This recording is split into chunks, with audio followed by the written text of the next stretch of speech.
आज भाजपा को मैंने समस्तीपुर पे इस कदर खड़ा कर दिया कि भाजपा के मंत्री पैर पकड़ के वोट मांग रहे हैं। ये उनकी औकात हो गई है समस्तीपुर में। कल तक के कांग्रेसी आज भाजपा ही हो गए। क्या विश्वास करेगा उन पे लोग? और जो भाजपा वंशवाद की बात करती है, आज वही परिवारवाद समस्तीपुर में दिख रहा है। रही रोमा भारती जो राजद कैंडिडेट है, उनकी बात करता हूं मैं। मैडम को मौका इससे पहले भी जनप्रतिनिधियों ने दिया था। मुझे दिखा दे हाउस में कि उस 5 से वो अपने कार्यकाल में अगर 50 क्वेश्चन भी हाउस में किए होंगे जनप्रतिनिधियों का, 50 नहीं 15 क्वेश्चन भी अगर जनप्रतिनिधि का हाउस में कहीं अगर किए होंगे तो मैं मानूंगा। लेकिन मुझे पता है कि कभी उन्होंने जनप्रतिनिधि का कोई सवाल ही नहीं उठाया। रही धन बल की बात, तो बीजेपी के कैंडिडेट जो हैं वो कल तक कांग्रेसी थे, आज वो बीजेपी में चले गए। वो उसी परिवारवाद का हिस्सा है। इससे पहले उनके पिताजी 2 बार एमएलसी रह चुके हैं। कितने प्रतिनिधियों के लिए उन्होंने सवाल उठाया। तो ये बात प्रतिनिधि अब समझ रहा है। जितने भी प्रतिनिधि, और खासकर इस बार 80% नए प्रतिनिधि चुन के आए हैं पंचायत में, जिसमें 50 से 60% युवा प्रतिनिधि हैं। और वो लोग इस बात को भली भांति समझ रहे हैं। और धन बल से कोई चुनाव हर कोई नहीं जीत सकता है। और इस चुनाव का ट्रेंड मैंने इस बार समस्तीपुर में बदल दिया है।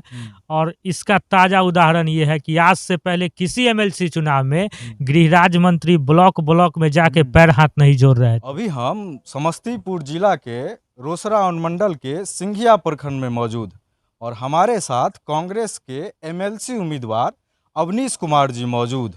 अभी पूरे जिला में, या कह सकते हैं कि राज्य भर में एमएलसी चुनाव का काफ़ी प्रचार जोर शोर से चल रहा। वहीं यहाँ समस्तीपुर जिला में एक तरफ बीजेपी है, दूसरी तरफ राजद है, जिनका भारी भरकम कैडर, या कह सकते हैं कि नेता, बीजेपी के बड़े बड़े नेता प्रचार में लगे हुए हैं। वहीं राजद के कैडर, पूरे कैडर के लोग प्रचार में लगे हुए हैं। वहीं कांग्रेस भी कहीं से भी पीछे नहीं है। कांग्रेस के उम्मीदवार हैं और ये लोग भी पूरे दिन भर क्षेत्र में जा करके लोगों से मिल रहे हैं और जनप्रतिनिधियों से मिल रहे हैं और अपनी वोट की अपील कर रहे हैं। आपका स्वागत है रोसड़ा जंक्शन में। बहुत बहुत धन्यवाद। आप देख रहे हैं कि काफ़ी युवा है आप। अभी तक जितना कैंडिडेट हम देखे सब एजेड थे, तो इतना कम उम्र में ये एमएलसी का टिकट ले लेना, मतलब कहाँ से संघर्ष आपका शुरू हुआ? मैंने जमीनी रूप से लगभग पिछले 7-8 साल से मैं समाज सेवा, लोगों की आवाज़ जहाँ भी हूँ हर जगह उठाता रहा हूँ। हमारी पार्टी ने ये चीज़ देखा और मैं धन्यवाद कहना चाहता हूँ राहुल गांधी जी का, मदन मोहन झा जी का, जिन्होंने एक युवा को ये मौका दिया आज कि 30 साल के उम्र में एमएलसी का चुनाव, शायद इतिहास में ये पहला कैंडिडेट मैं हूँगा जो 30 साल, जो चुनाव आयोग का न्यूनतम उम्र सीमा है, उसमें मैं चुनाव लड़ रहा हूँ। और ये हमारे राहुल गांधी जी का नया भारत है, जिसमें एक युवा, आज 30 साल का युवा एमएलसी का चुनाव लड़ रहा है। ये अपने आप में एक अजूबी तस्वीर है, क्योंकि आप जिला पार्षद का चुनाव देख लीजिए, सरपंच का चुनाव देख लीजिए, उसमें कम उम्र के युवा आपको दिख जाएंगे। लेकिन एमएलसी चुनाव में एक तरफ से कह सकते हैं कि दबंग लोगों को, पावरफुल लोगों को, पैसे वाले लोगों को लोग टिकट देते हैं, या कह सकते हैं कि टिकट का खरीद बिक्री होता है और पूरा पैसा पे जो है सो वोट खरीदा जाता है और लोग धन बल का प्रयोग करते हैं। ऐसे में आप अपने आप को कहाँ देखते हैं? जहाँ लोग धन का प्रयोग कर रहे हैं वोट खरीदने में, वैसे में आप जैसा युवा किस तरह से इस चुनाव को लड़ रहे हैं? देखिए, सबसे बड़ी बात है कि मैं एक जमीनी कार्यकर्ता हूँ और पार्टी ने यही देख के मुझे टिकट दिया था। अब आती है धन बल की बात, तो कैंडिडेट पे विश्वास भी होना चाहिए। कल तक के कांग्रेसी आज भाजपा ही हो गए। क्या विश्वास करेगा उन पे लोग? और जो भाजपा वंशवाद की बात करती है, आज वही परिवारवाद समस्तीपुर में दिख रहा है। रही रोमा भारती जो राजद कैंडिडेट है, उनकी बात करता हूँ मैं। मैडम को मौका इससे पहले भी जनप्रतिनिधियों ने दिया था। मुझे दिखा दे हाउस में कि उस 5 से वो अपने कार्यकाल में अगर 50 क्वेश्चन भी हाउस में किए होंगे जनप्रतिनिधियों का, 50 नहीं 15 क्वेश्चन भी अगर जनप्रतिनिधि का हाउस में कहीं अगर किए होंगे तो मैं मानूंगा। लेकिन मुझे पता है कि कभी उन्होंने जनप्रतिनिधि का कोई सवाल ही नहीं उठाया। रही धन बल की बात, तो बीजेपी के कैंडिडेट जो हैं वो कल तक कांग्रेसी थे, आज वो बीजेपी में चले गए। वो उसी परिवारवाद का हिस्सा है। इससे पहले उनके पिताजी 2-2 बार एमएलसी रह चुके हैं। कितने प्रतिनिधियों के लिए उन्होंने सवाल उठाया। तो ये बात प्रतिनिधि अब समझ रहा है। जितने भी प्रतिनिधि, और खासकर इस बार 80% नए प्रतिनिधि चुन के आए हैं पंचायत में, जिसमें 50 से 60% युवा प्रतिनिधि हैं। और वो लोग इस बात को भली भांति समझ रहे हैं। और धन बल से कोई चुनाव हर कोई नहीं जीत सकता है। और इस चुनाव का ट्रेंड मैंने इस बार समस्तीपुर में बदल दिया है। और इसका ताज़ा उदाहरण ये है कि आज से पहले किसी एमएलसी चुनाव में गृह राज्य मंत्री ब्लॉक में जाके पैर हाथ नहीं जोड़ रहे थे।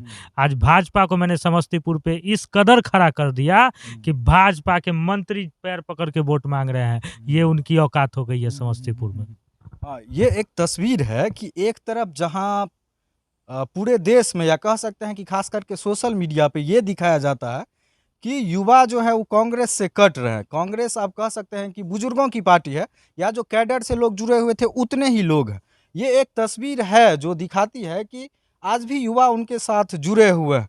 संख्या जो भी हो, एक चीज़ हमको बताइए कि जब तक आप लोग राजद के साथ थे तो एक मजबूत स्थिति में आप लोग थे, आज आप लोग राजद से अलग हैं, तो आपको नहीं लगता है कि कहीं ना कहीं इसका नुकसान उठाना पड़ेगा? देखिए, नुकसान की बात है तो मैं ये कहूँगा कि जब जब हमने सहयोग नहीं किया तब तक राजद की सरकार नहीं बनी है। तो नुकसान तो उन्हें भी उठाना पड़ेगा। सिर्फ नुकसान हम ही कैसे उठाएंगे। और रही बात गठबंधन की, तो इससे पहले भी आप देख चुके हैं कि कुशेश्वर भी हमने लड़ा अकेले। पिछले 2 विधानसभा जो उपचुनाव हुए उसमें भी अकेले लड़े, हम यूपी में भी अकेले लड़े। तो इस बात से हम कहीं घबरा नहीं रहे हैं। कितना उम्र से आप जुड़े हुए हैं पॉलिटिक्स? हम लगभग 10 सालों से जुड़े हुए हैं इसमें। कांग्रेस में ही है सब दिन से कि पहले दूसरे पार्टी में? जी नहीं, पहले हम दूसरे पार्टी में थे, लेकिन उस जिस पार्टी में भी थे हमारी विचारधारा हमेशा कांग्रेस से मिलती थी। और हमारे पूर्वज शुरू से कांग्रेसी थे। और मैं ये बता देना चाहता हूँ कि मैं दूसरे पार्टी की जो बात की उसमें मैं कभी भाजपा में गया ही नहीं, और कभी भाजपा के विचारधारा को मैंने एक्सेप्ट नहीं किया। विचारधारा के विरोधी हैं आप? बिल्कुल 100%। और आज ये इस चीज़ को यहाँ के लोग भी महसूस कर रहे हैं, यहाँ की जनता भी महसूस कर रही है कि उनकी क्या विचारधारा है, वो चुनाव किस तरह जीत रहे हैं। इसमें कहीं से कोई शक आपके तरफ से कहीं से भी किसी भी वार्ड मेंबर को पैसा वैसा नहीं दिया जाएगा?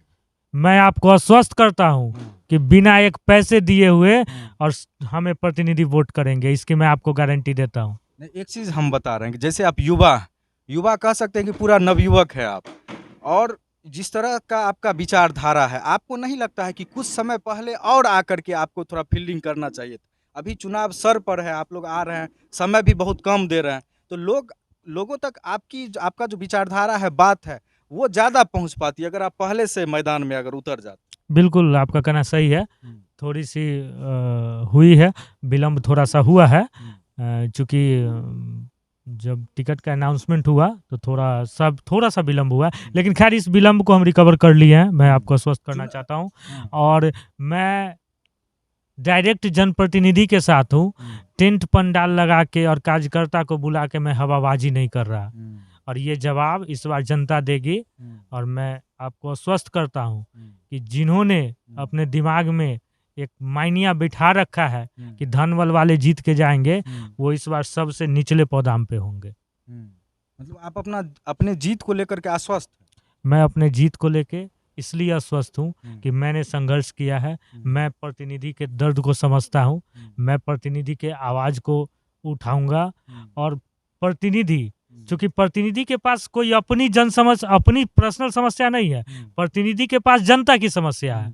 और हमने लगातार संघर्ष करते हुए पिछले कई सालों से जनता के समस्या को हमने उठाया है, हर जगह हम जहां भी रहे हैं। तो मुझे पता है कि जनता का समस्या प्रतिनिधि उठाते हैं। एक चीज देखते हैं कि दूसरे पार्टी के लोग आते हैं तो 25-30 गाड़ी रहता है काफिला में, तो आपको नहीं लगता है कि थोड़ा सा आप लोगों का कैडर कमजोर है, या उस तरह से नहीं है जैसे दूसरे पार्टी? बिल्कुल नहीं लगता है, एकदम नहीं लगता है, क्योंकि हमारे एक कैडर उनके 100 खरीदे हुए कैडर के बराबर है। उनका जो वोट है, उनके साथ जो लोग रहते हैं वो दिखावे वाले लोग रहते हैं, रुपया पैसा से खरीदे हुए लोग रहते हैं। हमारे साथ जो भी हमारे अभिभावक हैं, हमारे पार्टी के लोग हैं, वो आप देख सकते हैं कि आज भी कांग्रेस के साथ मजबूती से खड़े हैं, तो हमारा एक सिपाही उनके 1000 सिपाही पे भारी पड़ता है। ज़्यादा समय नहीं लेंगे, सवाल तो बहुत ज़्यादा है। चूंकि कांग्रेस में इस तरह के युवाओं का प्रतिनिधि ये उम्मीदवार बन के आना कहीं ना कहीं अचरज भी है, और एक कह सकते हैं कि ये शुभ संकेत भी है कि एक तरफ जहां कांग्रेस बहुत सारे राज्यों में चुनाव हार रही है, वहीं इस तरह से कम उम्र के युवा प्रतिनिधि बन के आ रहे हैं और कहीं ना कहीं बोल रहे हैं कि प्रतिनिधियों का आवाज़ को हम पूरी तरह से उठाएंगे। पीछे भी जो पंचायत चुनाव हुआ है, त्रिस्तरीय पंचायत चुनाव हुआ, उसमें बहुत सारे युवा जीते हैं, जिला पार्षद के पद पे हो, प्रमुख पद पे हो। तो इस तरह से उम्मीद कर सकते हैं कि इनके विचार को लोग अपनाएं और इनको वोट दें। प्रतिनिधियों से आप क्या अपील करना चाहें? प्रतिनिधियों से मैं यही कहना चाहूँगा कि एक युवा ही एक तस्वीर बदल सकता है देश की। और मैं इस जिला की बात करता हूँ, जितने भी प्रतिनिधि थे वो कई सालों से देख रहे हैं कि उनके लिए किसी एमएलसी उम्मीदवार ने काम नहीं किया है।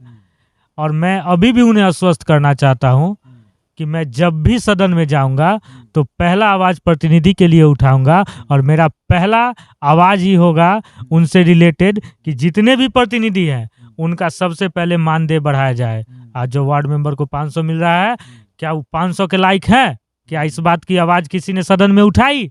बिल्कुल नहीं उठाई, क्योंकि उन्हें प्रतिनिधि से मतलब नहीं है। उनका तो काम था वोट खरीदना और खुद सत्ता का भोग करना। मैं जमीन से जुड़ा लोग हूँ, अगर हमें मौका मिलता है मैं सदन में जाता हूँ तो मैं सिर्फ और सिर्फ प्रतिनिधि की ही बात करूंगा और इस जिले की तस्वीर को बदल के रख दूंगा। एक चीज़ और हम बताते हैं, जो सच्चाई है आप भी समझते हो। अपने यहाँ जो प्रतिनिधि बनते हैं उसमें से ज़्यादातर, ये पंचायत स्तर की हम बात कर रहे हैं, उसमें से ज़्यादातर लोगों का मोटिव रहता है कि कुछ कमा लें हम। ये सच्चाई है। और जो योजना सबका हाल हुआ था पिछले पंचवर्षीय में, नल जल वगैरह का, आपको पता है पूरी तरह से लूटा गया। तो उसमें क्या होता है कि वार्ड मेंबर में भी बहुत सारे अच्छे लोग हैं, लेकिन ज़्यादातर लोग वो हैं जो सोचते हैं कि इसमें चुनाव है तो कैंडिडेट हमको कुछ पैसा दे दे और हम उसको वोट दे दें। ये सच्चाई है। ऐसे में अगर आप धन का प्रयोग नहीं कीजिएगा तो नहीं लगता है कि एक मास लेवल पे जो प्रतिनिधि है उनसे आप दूर हो जाइए? नहीं, बिल्कुल नहीं होंगे। जिनके पास धन है उनका वो धन लेंगे, जिनको उनको वोट देना है उनको वो वोट करेंगे। आपको लगता है पैसा लेकर के भी वोट देंगे आप? बिल्कुल देंगे। जो धन लुटाते हैं मैं उन्हें फिर से कहता हूँ कि और ज़्यादा लुटाइए, लेकिन प्रतिनिधि समझ रहे हैं इस बात को। धन जरूर लेंगे, जिनसे लेना है ले, वोट किसे करेंगे वो उन्होंने ठान लिया है। एक बात और है कि आप किसी से 2000 5000 रुपया ले लीजिएगा, लेकिन भविष्य में आपको उसके पास बोलने का मुंह नहीं रहेगा, क्योंकि आप अपने जमीर को और अपने आप को 5000 में बेच दिए। लेकिन अवनीश कुमार जी जैसे कैंडिडेट हैं जो पैसे की बात नहीं कर रहे हैं, ये बोल रहे हैं कि प्रतिनिधियों के हक आवाज़ को हम उठाएंगे और ये जीतेंगे। तो अगर आप बिना पैसा का वोट देंगे तो कल को इनको फ़ोन करके या मिल करके अपनी बात रखने का पूरा अधिकार होगा। और जो पूंजीपति लोग जीतेंगे, कहीं ना कहीं वो लोग मिलने का भी टाइम नहीं देंगे। मैं ये कहना चाहता हूँ, जितने भी प्रतिनिधि थे वो हमें बता दें कि क्या सभी प्रतिनिधियों ने इससे पहले जो एमएलसी थे उनका चेहरा तक देखा है? चेहरा तक नहीं देखा है।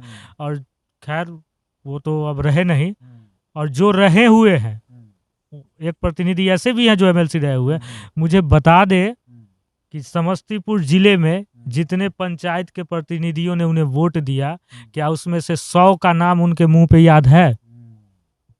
क्या वो मिले हैं? भैया उनको तो मतलब ही नहीं है इस बात से।